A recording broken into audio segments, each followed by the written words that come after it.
Assalamualaikum warahmatullahi wabarakatuh.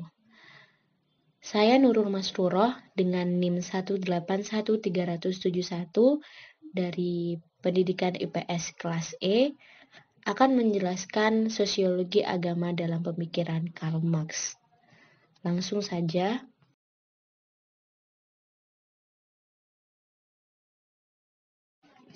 Karl Marx merupakan seorang filsuf, ekonomi, sejarawan, dan pembuatan teori politik. Ada dua hal yang perlu kita perhatikan sebelum mengenal Marx lebih jauh. Yang pertama, sebagai pencetus komunisme, dia tidak memberikan teori agama secara terperinci, karena masalah agama hanya merupakan salah satu bagian dari seluruh pemikirannya. Dan yang kedua, karena filsafat Marx sangat luas cakupannya, maka porsi yang ditawarkan tentang teori agama tradisional ini kecil sekali, dan bukan merupakan bagian inti dari seluruh pemikirannya. Pandangan-pandangan yang dikemukakan tentang agama sangat jelas dan singkat oleh Karl Marx. Seperti yang akan kita lihat nanti, pandangan-pandangan tersebut sangat berpengaruh di dunia modern.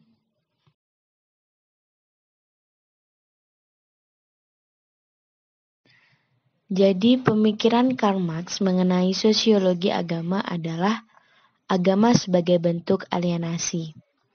Untuk mengetahui lebih lanjut mengenai seperti apa alienasi itu, akan dijelaskan di slide berikutnya.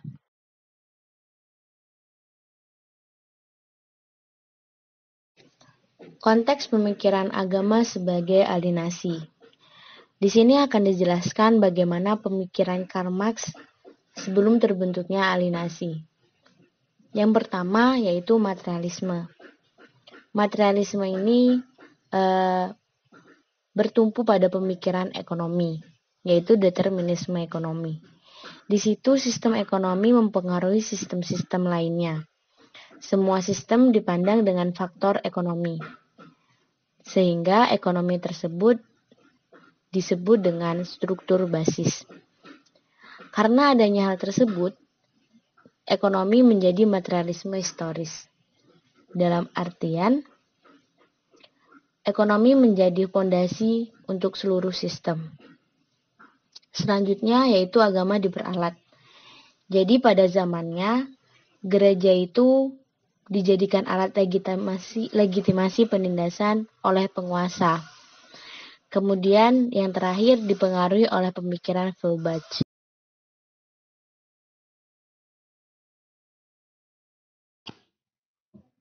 Untuk mengetahui alienasi itu seperti apa, maka perlu diketahui awal mula pemikiran alienasi dari Marx.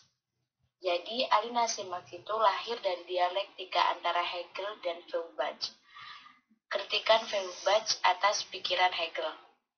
Pada awalnya, Hegel berasumsi bahwa Tuhan mengungkapkan dirinya dalam kesadaran manusia, sehingga manusia itu memiliki kebebasan diri karena roh semesta. Kemudian yang kedua, Tuhan hadir dalam kesadaran diri kita, atau roh spirit. Artinya, apa yang terjadi dalam diri kita itu memang sudah diatur oleh Tuhan. Dan manusia percaya bahwa Tuhanlah yang mengatur semuanya. Kemudian hal itu dibantah oleh Feuerbach. Dia mengatakan bahwa tidak ada sesuatu yang lain di luar manusia, sebab manusia dapat memahami dirinya sendiri. Ketika ia mengobjektivitaskan dirinya. Sehingga, menurut Feuerbach, agama merupakan ciptaan manusia. Sebab apa? Sebab manusia memiliki hakikat egoisme. Karena manusia memiliki keinginan bahagia, sejahtera, damai. Karena manusia tidak mampu mewujudkannya, maka ia menciptakan di luar sosoknya, yaitu Tuhan. Kemudian, dari mana ide itu berasal? Ide itu berasal dari keinginan ideal manusia yang tidak terbatas. manusia memproyeksikan Tuhan. Kekuatan otonom menghadapi manusia sendiri. Manusia sebagai objek dari agama atau sesuatu di luar dirinya. Proyeksi itu dianggap tokoh di luar dan di atas manusia yang agung, dipuja-puji dan disembah. Sehingga karena adanya itu, manusia menjadi terasing atau teralinasi dalam agama. Kemudian hal tersebut ditanggapi oleh Karl Marx. Karl Marx beranggapan, mengapa manusia mengalinasi dirinya pada agama? Karena kehidupan nyata dan struktur kekuasaan tidak mengizinkan manusia untuk menunjukkan kekayaan hakiki. Dalam artian, hal ini berpengaruh pada ekonomi, di mana penguasa menindas yang di bawah. Oleh karena itu, manusia tidak bisa melakukan di luar hal tersebut. Sehingga manusia melarikan diri ke dunia khayalan karena dunia nyata menindasnya. Sebab tidak adil.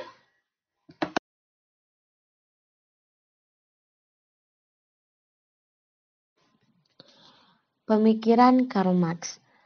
Untuk benar-benar memahami alienasi, maka harus memahami bagaimana pentingnya fakta-fakta ekonomi dalam kehidupan buruh.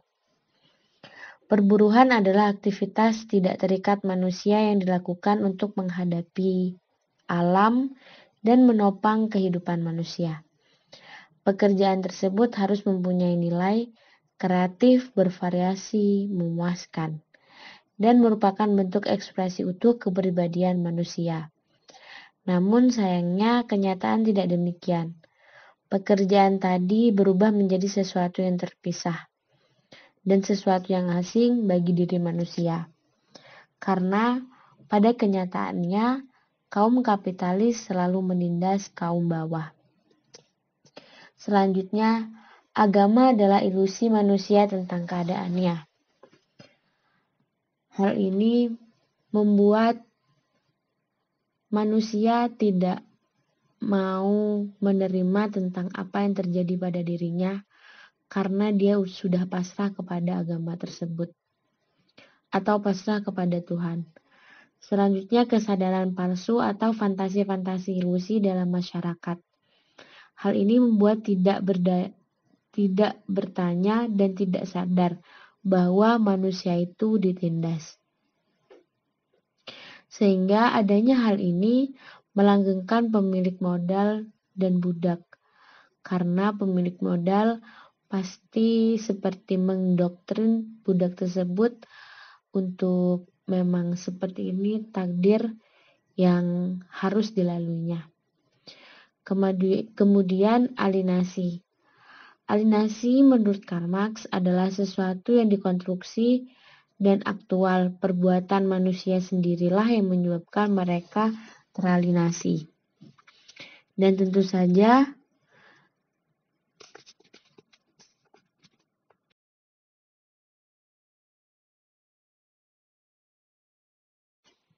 selanjutnya yaitu agama sebagai candu. Mengapa? Karena ajaran agama masyarakat menjadi tertindas, menerima saja nasib buruk dan tidak bergerak untuk berbuat sesuatu untuk memperbaiki keadaannya. Ya, karena agama menjadi bagian dari penguasa atau kapitalis tersebut. Kemudian mereka menghipnotis dengan ajaran tertentu agar para buruh menerima keadaannya. Ajaran agama yang demikian tidak membawa ajaran yang kritis pada hal selanjutnya. Sehingga di tengah penderitaan, mereka menerima keadaan. Agama sebagai candu juga merupakan ciptaan dari kaum kapitalis untuk menindas orang-orang kecil dengan doktrin-doktrin kesalehan. Agama dengan institusinya merupakan ciptaan masyarakat, ciptaan penguasa untuk memperluas status quo-nya, sehingga lembaga agama dibuat untuk mempertahankan status quo. agama menjadi candu rakyat sebagai suatu keadaan objektif dalam masyarakat tersebut.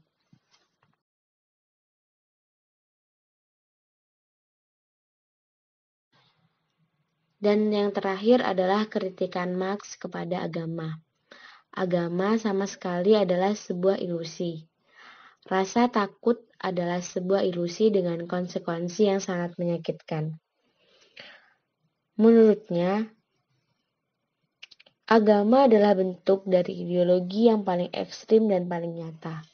Sebuah sistem kepercayaan yang tujuan utamanya adalah dapat memberikan alasan dan hukum-hukum agar seluruh tatanan dalam masyarakat bisa berjalan sesuai dengan keinginan penguasa. Namun, pada kenyataannya, agama sangat bergantung pada kondisi ekonomi, sebab tidak ada satupun doktrin dan kepercayaan-kepercayaan agama yang mempunyai nilai-nilai independen. Walaupun doktrin satu agama berbeda dengan agama lain, namun bentuk-bentuk spesifik yang ada dalam berbagai masyarakat pada akhirnya tergantung pada satu hal, yaitu kondisi sosial tersebut. Kehidupan yang pasti juga bergantung pada kekuatan materi yang bisa mengatur masyarakat dimanapun dan kapanpun.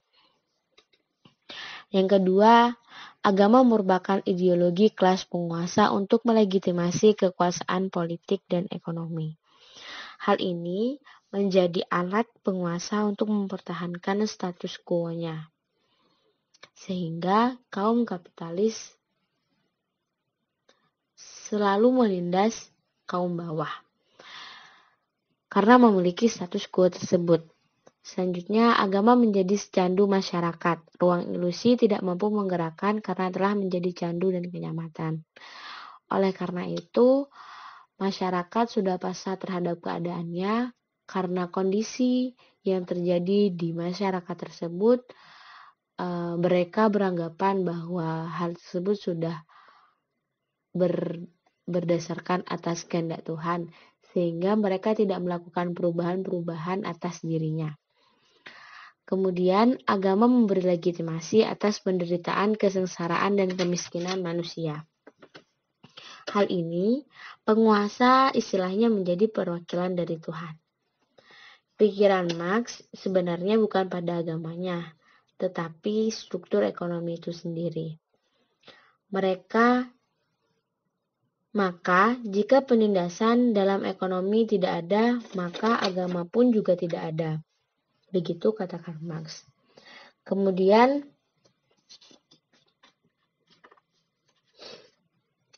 Marx menegaskan bahwa kita harus menarik garis paralel antara agama dan aktivitas sosioekonomi.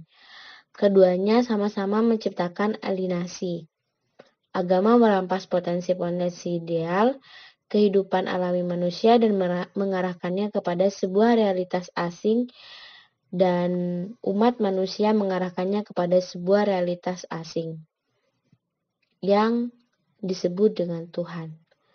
Ekonomi kapitalis merampas hal yang lain dari ekspresi alami manusia itu sendiri, yaitu produktivitas kerja mereka, dan berubah menjadi objek-objek materi, sesuatu yang diperjualbelikan dan dimiliki oleh orang lain. Di satu sisi, kita telah memberikan bagian dari kita sendiri, kebaikan dan perasaan kita kepada sesuatu yang bersifat khayalan semata. Kemudian, agama adalah bagian dari suprastruktur masyarakat, dan ekonomilah yang menjadi pondasinya. Keterasingan yang terdapat dalam agama pada dasarnya adalah sebuah gambaran ketidakbenaran yang terdapat dalam pondasi masyarakat itu sendiri, yaitu ekonomi. Maka bukti-bukti alienasi yang terdapat dalam agama tersebut harus dilihat sebagai refleksi, sebuah pantulan keterasingan manusia yang paling nyata. Dan keterasingan ini lebih bersifat ekonomi dan material ketimbang spiritual. Nah, atas dasar itulah, tentu tidak sulit dipahami kenapa agama bagi banyak masyarakat merupakan kekuatan terbesar dan tempat perlarian terakhir. Sebab agama mempunyai kelebihan tersendiri dibandingkan superstruktur yang lain yang ada di dalam kehidupan masyarakat. Agama itu mampu memberikan dan mengarahkan kebutuhan emosional manusia yang teralienasi. Manusia yang tidak bahagia. Dengan alasan-alasan inilah, Marx kemudian mengungkapkan pedas dan kasarnya terhadap agama. Seperti untuk meraih kebahagiaan yang sebenarnya, manusia harus menghapus agama. Karena dia hanya memberikan kebahagiaan hayalan.